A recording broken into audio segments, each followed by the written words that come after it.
Well, everyone, yesterday we went ahead and talked about Apple's new trade-in policy values and how they pretty much went ahead and adjusted the trade-in values for their iPhones. Now, personally, I think this was kind of interesting, the fact that they did it right now. Maybe they do it this time every single year, but there is some decent news with this specific, new update. And that is actually with these iPhones, certain iPhones actually staying the same value, which I think is actually really cool. So if we kind of go and take a look at some of these iPhone values, I forgot to record my screen, so I'll put a screenshot if I can. But essentially, if you own an iPhone 11, iPhone XS Max, iPhone XS, iPhone XR, iPhone 10, and really any other iPhone in between that and then lower, you are actually getting the same trade-in value of your iPhone than before, which is really awesome. Now, some iPhones, to kind of make you feel a little bit better, some iPhones like the iPhone 13 Pro Max saw about an $80 decrease in price tag. So before, the iPhone 13 Pro Max was selling for $650.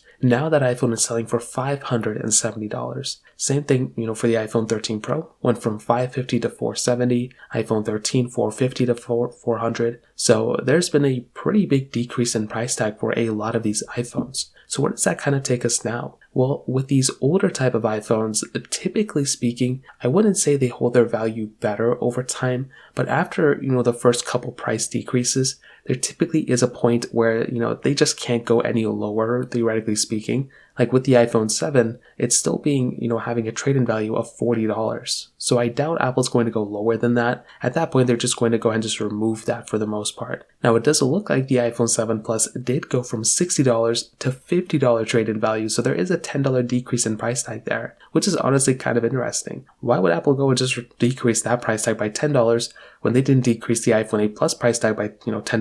So it's still at $100 for that one. So very interesting stuff. But I do like the iPhone 10 or 10s and 11. And I think those iPhones in general, even the iPhone 10, did a great job of kind of, for the future of iPhones. I guess each iteration was pretty important, to be honest. But I would always say, if you own one of these iPhones, and if you have the ability of doing it, I would almost always recommend selling your iPhone in the used market. I always feel like you can get the most amount of money if you go down that direction. And that would honestly, genuinely make a lot more sense for me to recommend people to do, rather than probably trading in your iPhone. Unless you have a brand new iPhone or like a newer iPhone that you can get a decent amount of money for, you might as well just go in the used market, sell your iPhone there, and pretty much just call it a day, in my opinion. So in terms of that kind of covers it up. If you have any other thoughts or questions, let me know in the comment section below. Hit the like button, that would mean so much, but definitely hit that subscribe button. More importantly than everything else, I love every single one of you guys. Hopefully I'll catch you guys in the next video. Peace out till then.